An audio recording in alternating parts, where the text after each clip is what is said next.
Hello my dear students, कैसे हो आप सब। उम्मीद करता हूँ अभी जो मैंने वीडियो अपलोड जस्ट की थी कॉमन साइज स्टेटमेंट के बैलेंस शीट को क्वेश्चन को प्रिपेयर करने की कैसे करे जाते, तो उम्मीद करता हूँ आप लोगों ने इसको अच्छे से देख लिया था। अब हम लोग देखेंगे कॉमन साइज स्टेटमेंट, ठीक है, कॉमन साइज स्टेटमेंट का प्रॉफिट एंड लॉस अकाउंट का क्वेश्चन कैसे करते हैं।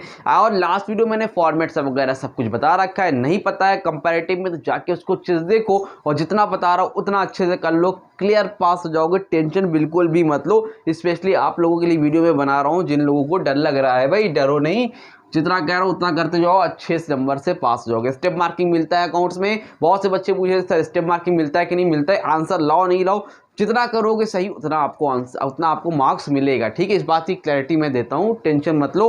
फॉर्मेट देख लो, कहाँ पे क्या पुट करना सब कुछ देख लो, मार्क्स आपको जरूर से मिल जाएंगे। सबके फॉर्मेट देख लो और जितना बता रहा हूँ उतना खाली कर लो, गारंटीड पास हो जाओगे यार। टेंशन मत लो बिल्कुल भी, ठीक है। देखो जल्दी से रेवेन्यू फ्रॉम ऑपरेशन, यहाँ पर एक क्वेश्चन मैंने लिखा हुआ है, ठीक है। तो कैसे करना है इसको देखो। इसके लिए सबसे पहले आपको फॉर्मेट पता होना चाहिए। तो फॉर्मेट क्या होता है आपको याद होगा कि सबसे पहले यहाँ पर क्या होता है पार्टिकुलर, फिर होता है आपका यहाँ पर बेटा नोट नंबर के बाद फिर होता है आपका कोई भी एक ईयर होगा। तो पहले आप लोग लिखना कौन सा 1817 है तो नया वाला पहले लिखो, 17 वाला बाद में लिखो, थोड़ा सा स्पेस दे लो, बहुत छोटा हो गया। चलो 18 हो गया यहाँ पर 2017 हो गया। फिर यहाँ पर जो भी चेंज होगा रेवेन्यू फ्रॉम ऑपरेशन में, ठीक है, क्या लिखा हुआ है percentage of revenue from operation, ठीक है। तो 2000 परसेंटेज चेंज जो भी होगा आप लोग ये लिख लो, percentage change from revenue for operation कितना चेंज हो रहा है 2018 का यहाँ पर लिख लेना। फॉर्मेट से इस चीज़ को अच्छे से देख लेना, ठीक है। यहाँ पे स्पेस नहीं से मैं नहीं लिख पा रहा हूँ। परसेंटेज चेंज कितना हो रहा है 2017 में कितना हो रहा है ये आप कर लोगे, ठीक है। ये हो गया, ठीक है। फॉर्मेट पूरा फ्रेम में आ रहा है कि नहीं आ रहा है ये बताओ जल्दी से। हाँ सब कुछ क्लियर है, ठीक है। तो ये हो गया। ऊपर आप लोग लिखना मत भूलना common size of profit and loss account for the year ended 31 मार्च। जो भी आपको डेट दी रहेगी, जो भी ईयर दिया रहेगा वो जरूर से लिखना। इतना काम पहले आपको आना चाहिए। फिर इसके बाद देखो लास्ट वीडियो मैंने बताई थी कॉमन साइज स्टेटमेंट में उस बैलेंस शीट की जब क्वेश्चन करते हैं उसमें बेस हम लोग मानते हैं किसको बेटा, टोटल को। बेस मानते हैं टोटल को, लेकिन प्रॉफिट एंड लॉस अकाउंट में बेस किसको मानते हैं हम लोग, बेस मानेंगे रेवेन्यू फ्रॉम ऑपरेशन को। किसको मानेंगे बेटा, रेवेन्यू फ्रॉम ऑपरेशन को हम लोग बेस मानते हैं, ठीक है। बेस का मतलब क्या, कोई ऐसा बच्चा इसको बेस नहीं पता यार। देखो बेस का मतलब होता है होगा तो आप नीचे क्या लिखोगे, नीचे है ना, इसको बेस बोलते हैं, ठीक है। जब परसेंटेज निकालेंगे तो इसको क्या बेस किसको लिखेंगे हम लोग, रेवेन्यू फ्रॉम ऑपरेशन को प्रॉफिट एंड लॉस अकाउंट वाले में। और लेकिन बैलेंस शीट वाला करेंगे क्वेश्चन तो उसमें बेस किसको मानेंगे, टोटल को। उसमें बेस किसको मानेंगे, टोटल को। इसमें बेस किसको मानेंगे, रेवेन्यू फ्रॉम ऑपरेशन को। आई थिंक यहाँ तक क्लियर हो गया होगा आप लोगों को, ठीक है। इसको मैं रफ कर रहा हूँ, यहाँ पर कोई ना कोई काम पड़ेगा, ठीक है। अब देखो जल्दी से और समझो फटाफट। यहाँ पर दिया है रेवेन्यू फ्रॉम ऑपरेशन। सबसे पहले हम लोग लिखते हैं रेवेन्यू फ्रॉम ऑपरेशन। पूरा फॉर्मेट बताया था, पूरा तरीका बताया था। नहीं पता बेटा याद कर लो, यही चैप्टर है जो आपको आगे ले जाएगा एक स्टेप, जहां से आपको 3 से 4 नंबर आपको यहाँ पे कंफर्म मिलने वाले हैं और बहुत इजी है, ठीक है। तो जो मैंने बोला है, जो प्लेलिस्ट में डिस्क्रिप्शन में वो सब सारी चीजें अच्छे से देखो जाके। रेवेन्यू फ्रॉम ऑपरेशन कितना है 1, 10, 100, 1000, 1 लाख, 10 लाख, 25 लाख। तो 25 लाख यहाँ पर लिख लो और यहाँ पर कितना है 20 लाख। 1, 10, 100, 1000, 10,000, लाख, 10 लाख, 20 लाख, ठीक है। यहाँ पर कितना है, नेक्स्ट क्या है, रेवेन्यू फॉर ऑपरेशन के हम लोग लिखते हैं बेटा क्या, अदर इनकम। अगर कोई अदर इनकम है तो देखो यहाँ पर कोई अदर इनकम है, अदर इनकम दी हुई है तो इसको हम लोग क्या करते हैं, ऐड करते हैं। क्या करते हैं, ऐड करते हैं। यहाँ पर लिखो अदर इनकम। 18 में कितनी हुई अदर इनकम, 1 लाख, और 17 में भी उतनी ही हुई थी, ठीक है। 1 लाख, ठीक है, 1 लाख और 1 लाख हो गया। उसके बाद कहीं पर कोई इनकम तो है नहीं, बस यही लिखा जाता है। तो इसको टोटल ऐड कर लो। इसको हम लोग बोलते हैं क्या, टोटल रेवेन्यू। क्या बोलते हैं बेटा, टोटल रेवेन्यू। दोनों को ऐड करो, 25 लाख में 1 लाख ऐड करो, कितना हो जाएगा 26 लाख, ठीक है। और यहाँ पर कितना हो जाएगा, यहाँ पर 20 और 1 में ऐड करो कितना हो जाएगा 21 लाख। 1, 10, 100, 1000, 10,000, लाख, 10 लाख, ठीक है। ये हो गया आपको 21 लाख। यहाँ तक क्लियर है। इसके हम लोग लिखते हैं क्या, लेस करते हैं एक्सपेंसेस को। जितने भी एक्सपेंस होंगे उसको लेस करो, हेडिंग डालोगे लेस एक्सपेंसेस। अब देखो एक्सपेंसेस में क्या है, कॉस्ट ऑफ मटेरियल कंज्यूम आपका एक्सपेंस है भाई, आपको जो खर्चा हुआ तो आप यहाँ लिखोगे कॉस्ट ऑफ मटेरियल कंज्यूम्ड। कितना मटेरियल कंज्यूम किया आपने, 17 लाख, यहाँ पर 14 लाख। देखो जल्दी से, ठीक है। और यहाँ पर कितना हुआ 14 लाख, ठीक है। कॉस्ट ऑफ मटेरियल कंज्यूम हो गया। उसके अदर एक्सपेंस में और क्या आता है, आपको फाइनेंस कॉस्ट भी लिखना है और अदर एक्सपेंस भी लिखना है। तो फाइनेंस कॉस्ट जो लगी उसको भी भैया आपके एक्सपेंस में आ गया। आप लोग यहाँ पे लिखो उसको फाइनेंस कॉस्ट। कितना है बेटा फाइनेंस कॉस्ट, 110, 100,000, 2 लाख, 110, 100,000, 10,000 लाख। और यहाँ पर कितनी है 1,60,000, 1,60,000 आपने यहाँ पर लिख ली फाइनेंस कॉस्ट। और कोई खर्चा है अदर एक्सपेंसेस, तो अदर एक्सपेंस भी यहाँ पर लेस होंगे, अदर एक्सपेंसेस। तो यहाँ पर सारी चीज़ इस तरह से करी जाती है। अदर एक्सपेंसेस क्या है, 1 लाख 1 लाख, दोनों के सेम है, 1 लाख और 1 लाख। यहाँ पर सारी चीज़ें से लिख ली।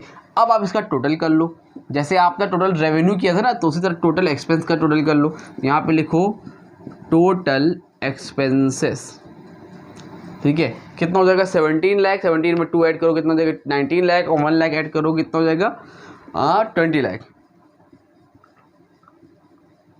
ये हो गया आपका। यहाँ पर कितना है 14 लाख, यहाँ पर 15 लाख, 16 लाख, 16 लाख 60,000।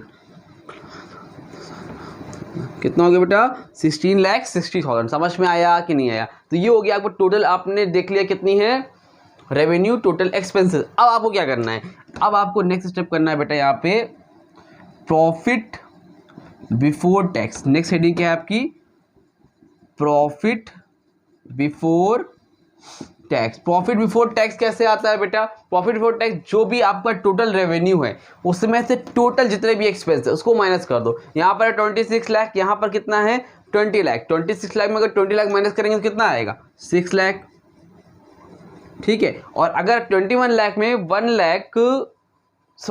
लाख में अगर 60 लाख 60,000 माइनस करेंगे कितना आएगा, आपका आएगा 17, 18, 19, 24, 21, 5 लाख 40,000। कितना आएगा बेटा 5 लाख 40,000। ये आपका हो गया प्रॉफिट बिफोर टैक्स। क्या यही आंसर है, एक बार चेक कर लूँ। 14, 160, 140 बेटा यहाँ पर एक थोड़ी सी मिस्टेक हो गई है। अच्छा यहाँ मैंने 1 लाख ही लिखा हुआ था, चलो कोई दिक्कत नहीं। क्वेश्चन में यहाँ पे दिया था 1 लाख, यहाँ 140 था, मैंने गलती से यहाँ पे 1 लाख लिख दिया। कोई दिक्कत नहीं, आप इसी तरह मांग चलो। अगर बुक में कोई दिक्कत है तो कोई दिक्कत नहीं, क्वेश्चन तो हम लोगों ने यही डाला था ना, तो एग्जैक्ट सही आ रहा है। तो प्रॉफिट बिफोर टैक्स कितना है मेरा 6 लाख। प्रॉफिट बिफोर टैक्स में कितना आया 5,40,000, ठीक है, एकदम क्लियर है, कोई दिक्कत नहीं है, ठीक है। अब आपको निकालना है परसेंटेज चेंज 2018 का, परसेंटेज चेंज 2017 का। कैसे निकलेगा, मैंने बताया था बेस मानोगे आप इसको टोटल रेवेन्यू फ्रॉम ऑपरेशन को, कुछ भी करोगे रेवेन्यू फ्रॉम ऑपरेशन को क्या मान लोगे आप, बेस मान लोगे। ये आपका प्रॉफिट बिफोर टैक्स आ गया है। अगर आपको टैक्स दिया हो तो यहाँ से लेस करते टैक्स, और जो इनकम आता है वो प्रॉफिट आफ्टर टैक्स आता है। बस क्वेश्चन में आपके टैक्स दिया नहीं तो आपको टैक्स नहीं लिखना है, ठीक है। अब देखो टोटल क्या है आपका रेवेन्यू फ्रॉम ऑपरेशन 25 लाख, और आप पहले वाले कर रहे हो तो ऊपर भी क्या रहेगा आपका 25 लाख ही रहेगा इंटू 100%। तो काटोगे तो पहले का आंसर क्या आएगा 100% ही आएगा, ठीक है। उसके बाद अगले में क्या है 1 लाख, तो अगले में करो तो ऊपर क्या लिखोगे 1 लाख, नीचे क्या रहेगा आपका वही 25 लाख ही रहेगा, ठीक है। तो जब आप काटोगे तो 25 लाख में 0 0 कैंसिल करो, 0 0 कैंसिल हो गया। फिर आपके 25,000 यहाँ पर कितना है 1 लाख है। अगर आप माइनस करोगे 1 2 3 1 2 3 कट गया। 25 से आप 100 को डिवाइड करोगे बेटा कितना आएगा 1 बार यहाँ पर आएगा 4, तो यहाँ कितना आ गया टोटल 4%। कितना आ गया 4%। परसेंटेज आपको लिखने की ज़रूरत यहाँ पर नहीं होती है क्योंकि आपने परसेंटेज ऊपर ऑलरेडी शो कर दिया है। क्लिक भी दोगे तो गलत नहीं माना जाएगा। तो यहाँ पर 100 है, यहाँ पर 4 है, टोटल मिला कितना हो गया बेटा 104%, ठीक है 104% हो गया, ठीक है क्लियर। अब आगे देखो इसको करते हैं। तो रेवेन्यू फ्रॉम ऑपरेशन को ही हर बार आपको बेस मानना है, ज़्यादा दिमाग लगाने की कोशिश करनी नहीं है। रेवेन्यू फ्रॉम ऑपरेशन कितना आपका 7 लाख 10 लाख, कितना हो गया 25 लाख। यहाँ पर कितना है ऊपर 17 लाख, 1 10 100,000 10,000 लाख 10 लाख इंटू 100%। तो आप सारे जीरो यहाँ कटे यहाँ कटे, 17 का 100 से मल्टीप्लाई करोगे आपका आएगा 1700 सॉरी 70 हाँ 1700 और डिवाइड बाय 25 डिवाइड करोगे तो कितना आएगा आपका आएगा 68%। कितना आएगा बेटा? 68% करके देख लेना, यही आ रहा होगा। नेक्स्ट आप ऐसे ही करोगे तो आपका आएगा 8%, 4%। सॉल्व नहीं कर रहा हूँ, तरीका बता दिया है। हर बार रेवेन्यू फ्रॉम ऑपरेशन को यहाँ पे लिखना और उसके बाद ऊपर किसको लिखोगे बेटा? जल्दी बोलो, ऊपर किसको लिखोगे? ऊपर आप बेटा लिखोगे जो भी आप जिसको निकाल रहे हो। जैसे आपने बेस माना 25 लाख को, यहाँ पे आपने इसको लिख लिया। अगले में आपने इसको माना, अगर आप इसका लिख लो तो इसको ऊपर लिख लो। अगले में फिर यही नीचे रहेगा, फिर ये ऊपर आ जाएगा। बस ऐसे ही आपकी काम सारा चलता रहेगा। तो टोटल यहाँ पे 8 4 ये हो गया 68%। 68 में 8 जोड़ो कितना हो गया? 4 जोड़ो 72 हो गया। 72 में आप 8 ऐड करोगे कितना हो जाएगा? 80%। कितना हो गया बेटा यहाँ पर आपका? 80%। डेट्स इट, यहाँ पर हो गया। तो टोटल जो आपका रेवेन्यू में कितना परसेंट आया? 104%। और टोटल जो आपका एक्सपेंस परसेंट आया वो कितना है? 80%। दोनों को माइनस करो, 104 में 80 माइनस करो, कितना आ जाएगा? 24%। कितना आ जाएगा बेटा? 24%। सेम इसी तरह आपका 2017 का होगा। जब 17 का होगा तो इसमें आप बेस किसको मानोगे? जल्दी बोलो। बेस मानोगे रेवेन्यू फॉर ऑपरेशन को ही, लेकिन 17 वाले को मानोगे। इसमें कितना है? 20 लाख है। 1 10 100,000 10,000 लाख 10 लाख इंटू 100%। पहली बार वाले में उसी को ही मानोगे तो उसको ही मानोगे तो कैंसिल हो जाएगा। 20 लाख कैंसिल। ऊपर कितना आएगा? 100% सेम आएगा। दूसरे में आप रेवेन्यू फ्रॉम ऑपरेशन में आप मानोगे 20 लाख को, ऊपर क्या रहेगा आपका? 1 लाख इंटू कितना रहेगा बेटा? 100%। तो क्या होगा यहाँ पर? 1 2 3 4 5 6 10 100,000 10,000 लाख 10 लाख 1 2 3 4 5 जीरो यहाँ कैसे? 6 यहाँ पे कैंसिल।